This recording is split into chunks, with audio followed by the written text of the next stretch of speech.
This podcast is supported by listeners like you. We're grateful for your tax-deductible donation at newthoughtphilly.org or the link in the episode description. A practical prayer is a prayer that works. These discussions between Reverend Bill Marcioni and Carol Lawrence dive into the details of how it works and how to work it. Reverend Bill is a New Thought minister and the author of Practical Prayer for Real Results. Your new life begins with a new thought.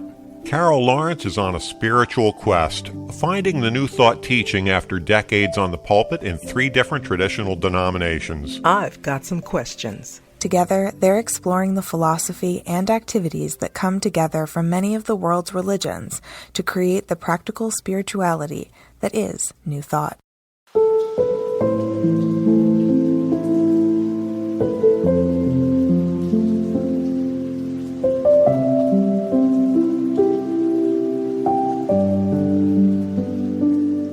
Welcome to the Practical Prayer Podcast. I'm Carol, here with Reverend Dr. Bill Marcioni. Looking forward to another very entertaining and hopefully insightful Practical Prayer Podcast episode. You have been cross-tabulating your notes from various sources and have a comparison question. That seems to be what I do. Then I got to come back to you and say, now, fix this, figure this out for me. Okay, so when you read New Thought, depending on when it was written, of course, but for the most part, prayer is referred to as affirmative prayer. And that's how I met it, or that's how it came to me when I started reading it years ago. So I had one particular idea in mind or understanding it. And then I met you with your book, Practical Prayer. And so the first question would be, what's the difference between affirmative prayer and practical prayer? There's some words that are different, affirmation, realization, etc. Yep. And every I don't want to say profession, so to speak, but everything has its own lexicon. But every now and then, the differences need to be, differentiated, defined, so that we get it. Right. So part of this is going to be talking about the meaning of the words and the labels. And then there will also be a little bit of etymology, which is not about bugs. It's about the origin of words and how they got to be where they are. So you are completely correct. And in New Thought in general, what makes New Thought different than, not New Thought, it's not necessarily Old Thought, but the New Thought idea is that it's based on affirmative prayer. And what makes it different from other religions is that we are not doing a prayer of supplication. So in most religions, they start with, "Oh God, out there, please help me, the poor lowly wretch who doesn't deserve this, but please do me a favor." And I'm paraphrasing mostly to make them look a little more absurd than they actually are. But that's my show. So. But the prayer of supplication is, where you look up to the God in the sky somewhere and you say, "Please help me because I need your help and I can't do it myself." And New Thought is all about the idea that there is not a God outside. New Thought is the idea of oneness, of unity, that God is everything, everyone, everywhere, and God is just as much within as God is out there someplace hidden. So we don't have to go someplace to connect with God. It's indwelling. That God presence is within us. And the implication there is that you can't ask something that's inside of yourself to do you a favor because it's part of you. Mm-hmm. So the language changes when we are turning our attention to that divine creative power, that one God presence that's within us. What we're doing is we're claiming our power and we are using that to create the new experience we want. So instead of, "God, please give me enough money to pay the rent," it becomes, I know that God essence, which is limitless abundance, abides within. So all of the good that's necessary anywhere is available everywhere. So I claim my good. I claim plenty of money to pay the rent. And it becomes an affirmative prayer where we're claiming the truth for ourselves in the language of yes, because we know that's what the answer is going to be. Mm-hmm. So the big difference isn't between affirmative prayer and practical prayer and realization and affirmation. The big difference in new thought is between asking a God outside ourselves for something and allowing that divine presence to create a channel through us to bring the newness into our experience. Mm-hmm. Okay, that makes perfect sense. It does, because you use a term that makes a lot of sense for me. Turning away from, turning away from, and it took me a while to catch it, but when I did, I use that as my focal point. You know, because if you don't turn away from the thing that you don't want, at least enough of your attention will be on the thing that you don't want. Enough of your attention to confuse you, mess it up, and dilute your faith. You know, because Right. you can always be conscious of what you do want as well as what you don't want, but which one is going to get your attention? And that really doesn't matter. The fact that, from a psychological point of view, if you give attention, any level of attention to what you don't want, we always gravitate toward the negative. And so then what could be possible for you just falls away. Mm-hmm. Yeah. So I get it.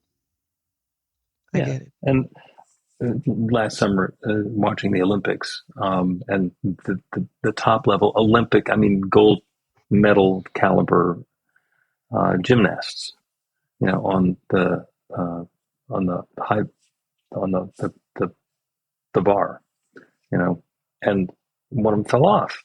Like that, how could she fall off the balance beam? She's at the top of her game, and got a little bit out of balance. And the commentator very wisely said, "Yeah, you see where she's looking? She's not looking. She's looking off the beam, and where you look is where you go." Mm-hmm. And the same thing happens for everybody, the rest of us who are not Olympic quality gymnasts. What we're focusing on is where we're headed. Mm-hmm. And if we see something up in the distance that we don't like, instead of staring at it, we have to set our intention. What do I want to have instead of that? There's a big scary thing that looks like it's coming in my direction. Where do I want to go instead? And that's the pivot. That's where we get to turn to what we do want. And that is, interestingly, that's a much more challenging practice than it sounds like. Yeah. Yeah. Sitting here intellectually discussing this, well, of course, of course, you set your intention for what you do want. But when we get in the middle of it, it can be overwhelming. Absolutely. But knowing what the challenge is helpful. This whole thing takes a bit of time, and it sounds intellectually simple or logical. It does. After you say it maybe 3 times, it sounds intellectually logical. But then you have to know what you're up against. And I think at the very beginning, you don't know what you're up against or what's up against you. And people become discouraged and then think it doesn't work, because it's a little bit, like you said, it's a little bit more to it than that. Like, what is keeping me from turning away from? And I'm going to use the wrong word, but I think it makes sense. What's keeping me from forgetting what I don't want? And do you know what I mean? So you could say that, but then you got to, it's finding out, digging down to see what it is that's keeping me from forgetting. And that's where the key is. I think that's where the magic is kind of knowing that. And I have 2 examples. One of them comes from real life for me over the course of the last week or so. And the other one is going to be much more familiar to the people who are listening to the podcast. About a week ago, I started having a real significant pain in my right side. So it felt like a pulled muscle or something. It wasn't a broken bone. It was the sort of thing that started and then got worse and worse and worse and worse, to the point where I was seeing my doctor and then, getting the muscle relaxants and seeing physical therapist, and doing the PT and doing all the activities that I could think of, and all of the work in the world that I could. And I continued to do my spiritual work as well. Mm-hmm. And it's a real challenge. When every time I bent over, there was this pain that wanted to tip me and keep me curled in a fetal position for an hour, and dealing with that and not paying attention to the pain, but instead paying attention to what I wanted to be experiencing instead. I wanted to be able to move comfortably. I wanted to be able to go back to exercising. I wanted to be able to have the freedom and flexibility in my life.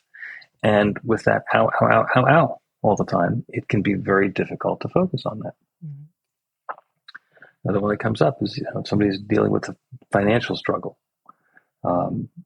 There's the first of the month might be coming up, and I know that I got to pay this bill, and I don't know where the money's going to come from.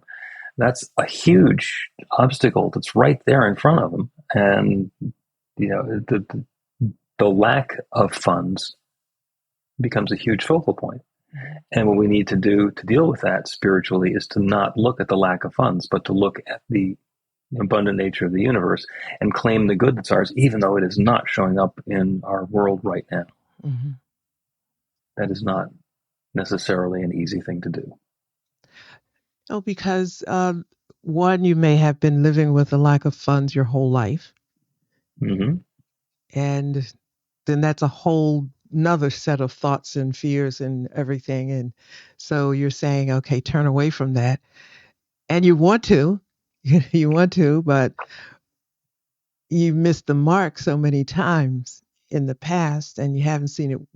How is this supposed to work? So I'm really sensitive to what it takes to jump that hurdle. And it's more, and it's actually probably more than one. You're not going to jump it one time and then be good to go.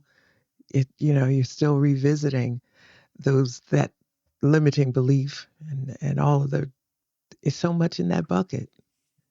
And I think it's probably easy to be discouraged if you don't get it. That's why I want it. Yeah.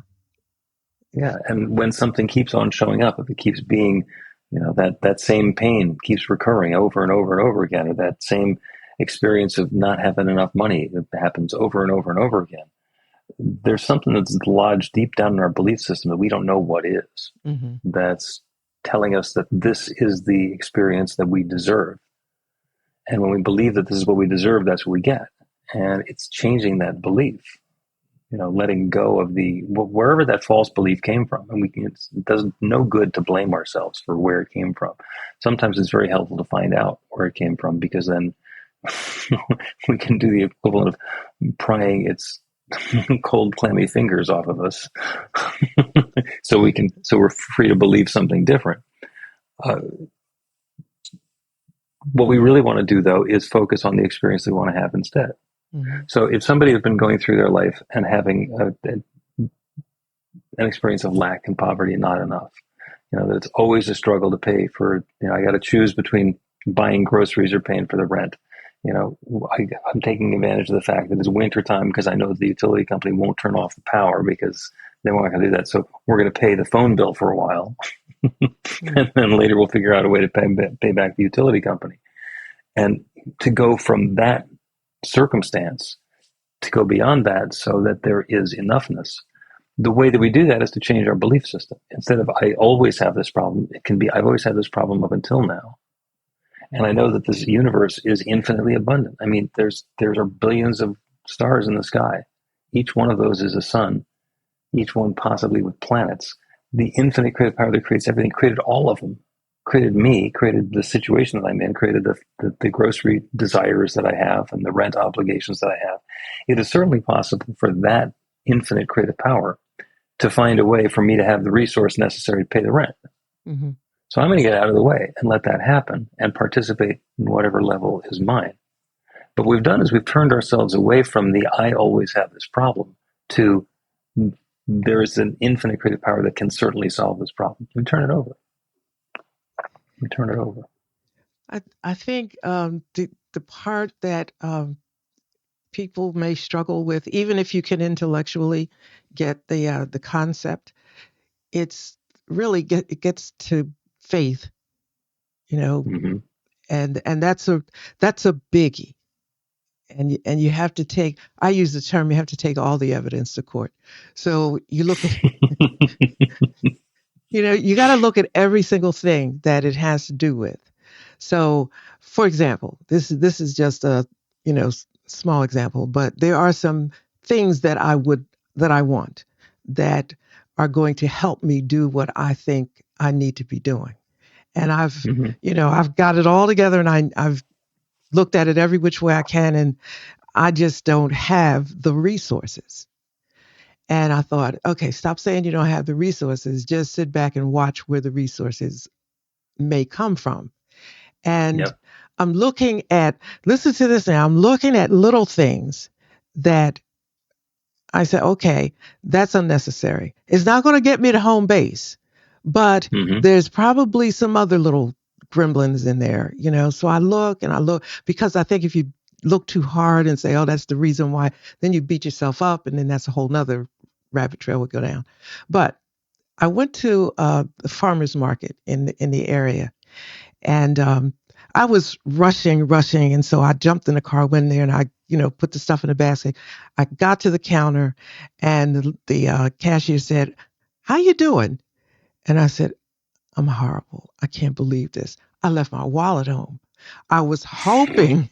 And I said, "Okay." I said, "Just tell me, what time do you close?" It was like in 4 minutes. So obviously, I don't have time to go home, and I needed the stuff. I said, maybe I have enough money in the car. So I went searching the car, and I took out what I had and knew it wasn't enough, but I'll get whatever I can get with this.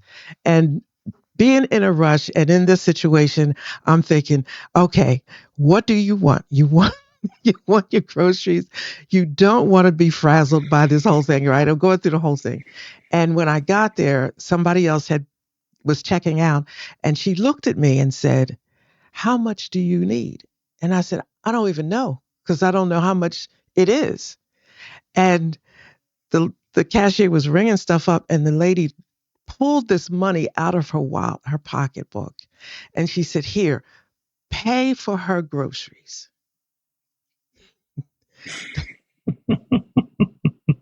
There's a whole lot in this, right? Pay for her Hmm. groceries. And first of all, I'm like, I can't let her do this. Okay, so why can't you? Why can't you accept something and just say thank you? So I did. And we had a little chat, whatever. She said, and by the way, if it's more than you need, then go give yourself a cup of coffee because you deserve it. Now, this lady does not know me from anything. I was frozen. Why was I frozen in the experience of generosity?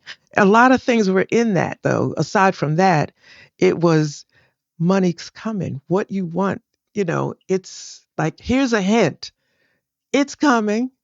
You couldn't get this little bag of groceries because you didn't have a wallet, which meant you didn't have money. Here it comes. So this other stuff you need, it's coming.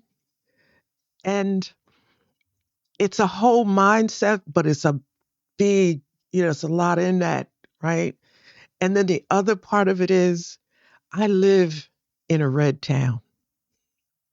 I didn't know that until election time came and all the colors came out. And Yeah. I have never felt a sense of fear ever until then. Wow. Never. And now, and I find myself like, I don't know if I want to go here or there. And I had an unpleasant experience in a restaurant, and it was, and this lady at the counter was wearing a red shirt. It had Hmm. no letters on it, nothing. It was just red. And all I thought was, when I saw her, because I started feeling, am I in trouble? Is this, because I mean, I don't care about the red, but the red might care about me. That's just part of Right. what's going on now. And she looked at me and she said, "I just want to hug you." After she gave me my groceries, she wanted to hug me. She said, "Now, somebody did something nice to me, for me one time, and I'm trying to pay it forward or back or whatever." And I'm thinking, there's a lot of lessons here. But the one we're talking Yep. about right now is turning away from the negative, whatever it may be. Right.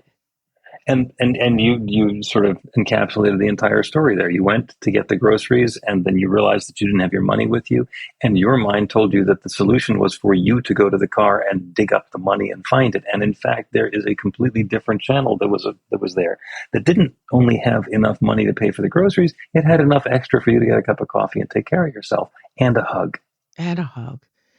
and a hug. That's a lot to take in a short period of time. It Yeah, and really you knew where the good was coming from. You knew it was coming from whatever, the money and accounts and whatever you have stashed in the car, and you were mistaken. Yeah. There was so much more that was available, coming in a completely different direction, and that's what we get to remind ourselves of when we let go of our attachment, that we think we know that this is going to go the way that it's always gone. When we can turn to that infinite channel, all sorts of things become possible. All sorts of things become possible. And let's take a break. We still haven't talked about the difference between affirmations and realizations, and I am keeping track of the things we have not gotten to yet. But we will. We're right back. Learn to put practical prayer to work in your life. The steps are simple to learn and let you begin to get real results to create the life of your dreams immediately. Reverend Bill Marcione's widely acclaimed book, Practical Prayer for Real Results, gives you a clear summary of the new thought principles behind practical prayer and the series of easy-to-understand steps found in the most effective prayers from religions and spiritual practices all over the world and throughout history. Practical prayer is not a replacement for your religion or practice. It's a technique to make the work you do in consciousness even more effective. The book includes 40 prayers on various topics that you can adapt as needed and use as your own. Practical Prayer for Real Results is available in paperback, Kindle, and audiobook on Amazon or at b-the-light.com. That's b-the-light.com.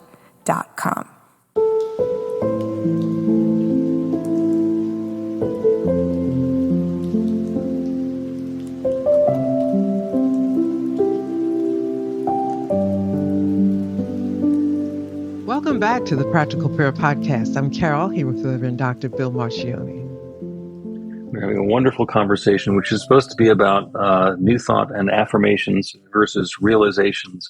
And we got, not sidetracked, we had a wonderful conversation about what's not new thought and why new thought is different. Because with new thought, the prayers are affirmative, and we call it affirmative prayer because it's not prayers of supplication. It's not starting from that place of limitation, asking for a favor, a temporary reprieve from whatever is not working. It's instead being aware of the good that's available and claiming that. And if you want, we can spend the next segment talking about the pivot, or we can actually talk about the difference between affirmations and realizations if you like. Let's do the affirmations and realizations. Good, because I used the word etymology before. Yes, you did. You did. I thought it might be important to close the loop on that one. So when we get ourselves from that place of, God is out there and we're asking for a favor, to that divine power is within, and I can claim my good, and that infinite creative power creates it for me and through me and as me. That's a pretty amazing process. That is a very powerful process. And New Thought spiritual practices are not the only ones that figured that out. So all of self-help grew out of that. A lot of it started out as being spiritual work, and then people realized that if you just repeat affirmations, it can create good in your life. And there are lots and lots and lots of people who are selling books and doing tours and having seminars and workshops and all that, where it's just about, here's the affirmations that you use to create your life of plenty. The law of attraction is a great example. I'm using the law of attraction to create my perfect relationship, and it's the 10 steps to have your perfect body, and the partnering with with the universe to create this, that, or the other thing, and it works. Affirmations work in the same way that affirmative prayer works. Now they're slightly different. Now, affirmative prayer is a spiritual practice, whereas an affirmation is a mental practice. I have plenty of money. Well, do I have plenty of money? there might be some disbelief there. And if I believe that I don't have plenty of money, then the money's not really going to show up regardless of what I'm affirming. The difference between an affirmation and an affirmative prayer is that in the spiritual context, we are aware of that divine power and presence, that infinite creative power, and that it's indwelling, and that we are partnering with that to create the newness in our lives. And that's an affirmative prayer. And that's why in a practical prayer, which is, by the way, a form of affirmative prayer, it is a very specific form of affirmative prayer. It's got 5 or 7 steps in it that lead us through a logical progression so that when we get to that affirmation step, we are not claiming something that's outside of our belief system. Mm-hmm. So the first step in a practical prayer is to recognize that infinite creative power. We're just talking about God. God is infinite power, limitless abundance, creativity, joy, potential, possibility. It's that one creative power that has created galaxies, that has created everything that exists that we know of. And in the second step, we recognize that it has created us. So that divine creative power abides within. So the first thing is we open ourselves up to the awareness of the infinite. And then we acknowledge in the second step that we are part of that power. It is within us. And that sets us up to do our prayer of affirmation from a very powerful place. I'm not claiming for something that is outside of my belief system. I'm claiming something on behalf of God through me. It's like putting yourself on the major league team and then saying, we are going to play against that other major league team, even though I don't need to pitch. This team that I'm on is capable of doing all of these things.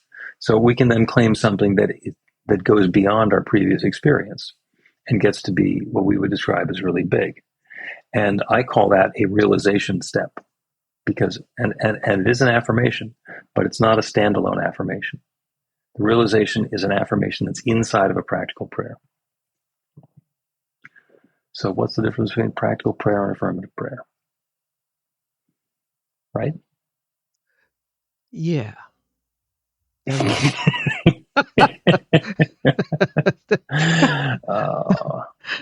was a lot. That was a lot. Yeah. Okay. And the difference between a practical prayer and an affirmative prayer is the difference between an affirmative prayer and a spiritual mind treatment. Because the branch of New Thought that I was trained in is religious science, or science of mind, which was founded by Ernest Holmes. And his big contribution was that he came up with the formula for how you do one of these affirmative prayers in a way that works particularly well. And his wasn't even a formula, it was a technique for doing it. But it is that same technique of focusing on the infinite, aligning ourselves with that infinite creative power, and then claiming our good as part of that infinite creative power. And he did his work about 100 years ago, and the jury was still out whether the American Medical Association, the homeopaths, or the osteopaths, or the Eastern medicine was going to be the ones who were like in charge of how we're taking care of our health. And so he was trying to race in that lane. So he came up with a technical sounding, and he called it spiritual mind treatment, which is exactly the same thing as a practical prayer. These days, if you say to somebody, I'm going to do a spiritual mind treatment, they think of somebody with a lab coat reaching into their brain and adjusting something. So they want to have nothing to do with that. You remember I told you I'm not doing that. I'm not doing that. And the same thing happens in all techniques. I had a friend who was invited to go to a oneness blessing. She says, I'm not letting those people mess with my crown chakra because it was something that meant something to her. Mm-hmm. A practical prayer is simple, everyday, easy language without trying to position itself to be something that it's not. So it is what Ernest Holmes describes as spiritual mind treatment. It is very highly refined down to the 5 or 7 steps. Because after we do that affirmation step, that realization step where we're claiming our good, we then go to the gratitude step. I'm grateful for the good that's already shown. I'm grateful to be part of this infinite creative process. And the only reason we would not go immediately to a gratitude step is if there's that little voice in our head that says, there's no way that's going to happen. I have plenty of money to pay the rent. And the voice says, there's no money in the bank. Yeah. When that little voice comes along, that's telling us what we actually believe. Mm-hmm. So I've already partnered with the infinite. Now I've made this claim, and now I'm listening to my own disbelief come up. Mm-hmm. So when that happens, then I do another couple of steps where I say, this belief that just came up is false. That's not the truth of the divine. So therefore, it's not the truth of me. So I'm once again going to claim my good. I have plenty of money to pay the bills, and this extra left to spend and to share, or to save and to share.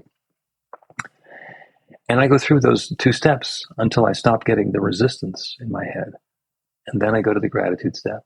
And then I release my word into that creative law, and I let it go. Like planting a seed. You cover it up, you water the garden, you don't have to dig the seed up again to see if it's working. Mm-hmm. you trust that the process is working. And so that's a practical prayer. So practical prayer is a type of affirmative prayer. And it is a very specific type of affirmative prayer that's the same as the spiritual mind treatment. It's just using different language.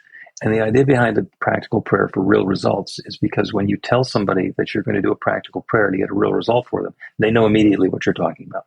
Okay, this is going to be a prayer. It's probably going to involve God or spirit or something like that. And it's for real results. So it's going to actually show something up in my life. Whereas when you say, I'm going to do a spiritual mind treatment so you can manifest a demonstration, people go, what? And that's the lingo that I came through my ministerial training with, my practitioner training with. And once you know what the language means, it's really obvious. It's like that decoder ring insider lingo. But I don't think it's necessary. So I think a practical prayer for real results says what we're doing and makes it really accessible for people who want to get involved in it. So it only creates a little bit of tension for those who started or heard of affirmative prayer first and then practical prayer, Right. Because I was on the affirmative prayer side, that I kind of understood that. And then you brought up spiritual mind treatment. That was very difficult for me because the sound of it was awful. And right. it's still awful. But what made me say, okay, wait a minute, I'll give this a shot, was because the first person I heard use that term was Reverend Ike. And I hugely respected Reverend Ike. So I thought, okay, if he's saying it, then there must be something I don't understand. But I just could never get past that. This is like the third time I've said this weekend. Like, I got trust issues, Yeah. And I'm starting to see how broad they are. And when you tell me spiritual mind treatment, never mind. No, I don't know what that is. I don't want to learn what that is. It just sounds technical, complicated, scary, and unapproachable.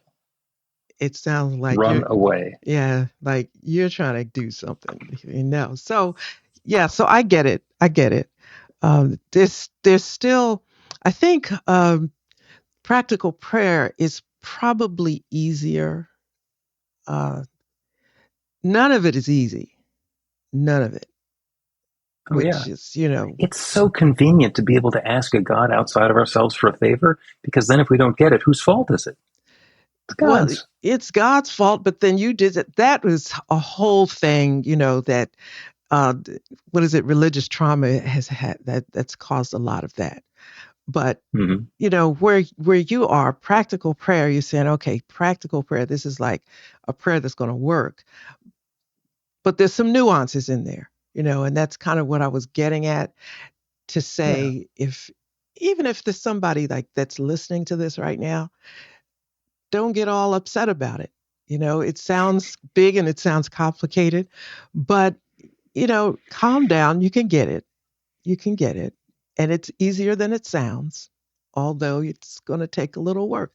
But anything that's worth it, it's like our work. It's your work for yourself. Yeah. So, it's good work. Okay. So the difference between an affirmation and a realization step and a practical prayer, and there's nothing wrong with affirmations. The whole difference is that affirmations work right up until they hit the edge of your belief system, and then they stop working, which is a real dirty trick, because it lets people get things that aren't that important. But as soon as they get to something really important, it starts to jam up on them for unknown reasons. Whereas if we are partnering with that infinite creative power, let me change that. If we are aware that we're partnering with that infinite creative power, we can use that as a tool and understand where the edge of our belief system is, so we can grow beyond it. So if you're doing an affirmation, then the difference kind of is when you hit that spot that you can't believe you're having trouble with it. The practical prayer says, stop here and examine why you're having the trouble, and then come back at Yep. it. So It doesn't say stop here. It says this isn't going to work. When I do that affirmation and say I have plenty of money to pay the rent and to save and to share, and the little voice says, credit cards are maxed out. What I believe is that I am controlled by the maxed outedness of my credit cards rather than I'm part of that infinite grid power that's going to allow me to pay the mortgage. So what I want to do is get that opinion out of the way. Is it true?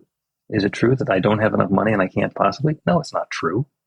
That's what I have to go into with those next steps, that refutation and reaffirmation. The thought that the universe was not going to get any different with me doubled over, clutching my side and unable to move, versus me being able to skip merrily through my life. It changed my experience a lot, but the universe didn't change overall at all. Mm-hmm. So the good is available to me, and it's not, it doesn't even require a huge change. Same thing with the mortgage, with the rent. Even the biggest thing on earth is not going to change the universe. Mm-hmm. So whatever we're looking to experience is certainly possible once we get our disbelief out of the way. And that's, to me, that's where the magic is. That's where the magic is. And you can almost apply that to anything that mm-hmm. we do, because it's going to work because it's possible. And so why is it not working? And I always think, okay, so let me start with me, because if it's possible and it's not happening, I'm the only one here. It's got to be with me, because I don't, I'm the only one in this, really. I long since have gotten rid of the idea that God does not want me to have, or God is punishing me. If nothing else, I'll say, well, I just haven't figured it out yet. So let me be about the business of figuring it out. Right. It's not even a question of deserving, just get that off the table, because you can think, well, who deserves anything? We're all wonderful, but we're all screwed up in some way or another. So, get out of the game if you think that's going to keep you from joy or blessing or whatever you want to call it. Right? Yeah. Yeah. And everybody has their own belief system that's come from, wherever it's come from. And I'm not going to judge any of it. There are some people who believe that the reason that you shouldn't kill other people is because you'll go to hell. Mm-hmm. And I'm fine with them believing that. That doesn't apply for me. I'm not killing other people because that's not who I am. That's not what I want to be about. If they need the fear of hell to keep them from killing people, have at it. Have at it and keep the rest of us safe. Yeah. So it finds its equilibrium, and we let go of the judgment as well. I would that I'm perfectly okay with them realizing that they have that power. They're not subject to eternal damnation. And by the way, they don't want to kill anybody anyhow. Mm-hmm. I'm good with that. Let's take another break, and then we will do a very broad brush prayer about being aware of where our personal limitations are and transcending them.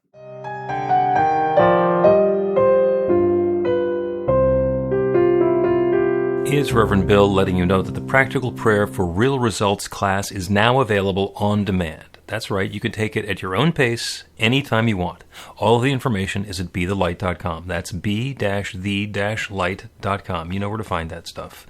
The class is 5 lessons, broken down into 18 modules, and you can take them at whatever pace is comfortable for you. As you work through the process, it starts out with the theory, goes into the practice, there are experiential activities and exercises, and at the end of the program, you will wind up with an understanding of how practical prayer works, and a practical prayer for yourself that will work to create transformation in your life. And as you know, it works for everything.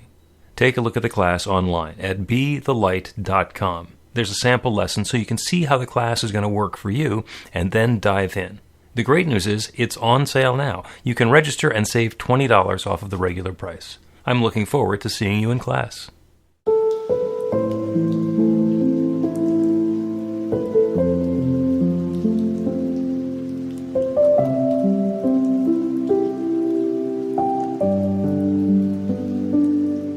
Welcome back to the Practical Prayer Podcast. I'm Carol, here with Reverend Dr. Bill Marcioni. This has been a wonderful conversation talking about the difference between new thought and not new thought, between affirmations and realizations, which are very much the same thing and different than prayers of supplication to an external God. And I promised that we would do a big prayer. And they're either all big or none of them are big, but this one has the possibility of feeling big. Because what happens when we go from doing affirmations, I have plenty of money, to an affirmative prayer practice where we are claiming our prosperity and actually opening the channels for that good to flow into our lives, is we are bumping up against our belief system and moving past it. So how do you know what you believe? Good question for you. How do you know what you believe? I don't think you do know it until you are faced with the challenge of it. Right. A lot of times you can find what you believe by looking at your life. Mm-hmm. Because as Jesus said, it's done unto you as you believe. Or as a man believeth, so it is done. And if you look at your life experience, it is a 3D topographical map, life size, of your belief system. Because if it's done as you believe, then that's what's being done. The good news is we can take the awareness that we have of our experience of life and combine that with the desires that we have for the next experience of our life, and use that to create a prayer that not only lets us know what the limitations are, but makes way for that newness. So that's the prayer today. And to do it, we turn our attention away from the world around us, away from the details and where our belief system shows up. And we turn our attention to that infinite creative power, that one divine presence, the limitless source of everything. The power that has created every planet, every particle, every place, everything. It is all that one divine power and presence shared in these myriad different ways. 14.2 billion light years across. 14.2 billion years in the making. This infinite creative power is creating everything. Everything that we see, everything that we touch, everything that we hear, everything that we understand and know about, everything is that one divine presence expressing itself in a new way. That everything includes me and includes each one within the sound of my voice. It has to. It is not possible that there's anything else. There is only that divine presence, that one limitless love, that one infinite energy, sharing and unfolding and revealing itself in newness at all times. So that's the truth of me and each one listening. We are that divine presence taking our own unique individual form.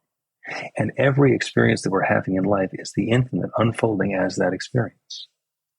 So as we open ourselves to new experiences, as we have desires and yearnings for a new experience to come into life, the infinite is creating that. And I am now claiming the awareness that if there's something that we are desiring in our lives that's not showing up, that it is made clear to us. That wall of disbelief that is keeping us from having the good that we're seeking is made known to each of us in our own way, gently, irresistibly, and persistently. The awareness of whatever it is that's blocking the good from coming to us is made known to each of us in our own way. As a still small voice, as a sign, as a signal, as a symbol, as a new dawning aha awareness. That's the insight that's coming about for each of us. With the invitation to turn away from whatever that limiting belief is, and instead open to the new possibilities. There is no need for limitation. There is no need for the absence of any good that we're seeking. There is always the opportunity for good to unfold for each of us in our own way. And that's what I'm claiming. The good and more good unfolding. And in the cases where it's not, the awareness of what that disbelief is an opportunity to transcend and move past it. And that infinite intelligence, that divine presence that shares itself as everything, is sharing itself as this new knowledge now. This awareness, this openness, this aha insight is unfolding for each one of us in our own way. I'm grateful for it. I'm grateful for the awareness. I'm grateful for the good. I'm grateful for the transformation that happens as we understand and turn away from and transcend those challenges. good and more good unfolding. I'm so grateful to know that it's already happening. So grateful for the awareness of this creative process, and deeply grateful for the willingness of each one listening to take part in this process, to let go of what's not serving and open to that newness. And so with this deep feeling of thanks, I speak this word and release it into that creative law that creates everything. And I know that it's now creating this. And so I let it be. And so it is.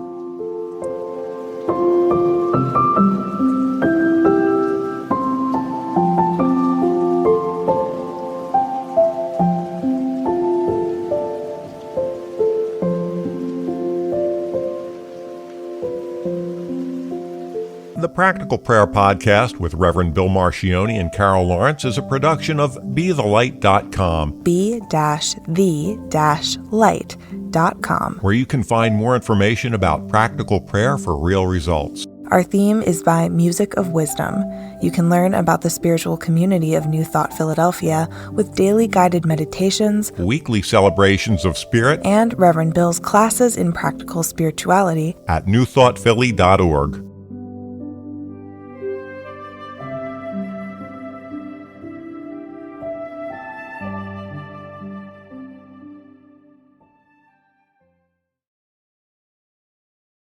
This podcast is supported by listeners like you. We're grateful for your tax-deductible donation at newthoughtphilly.org or the link in the episode description.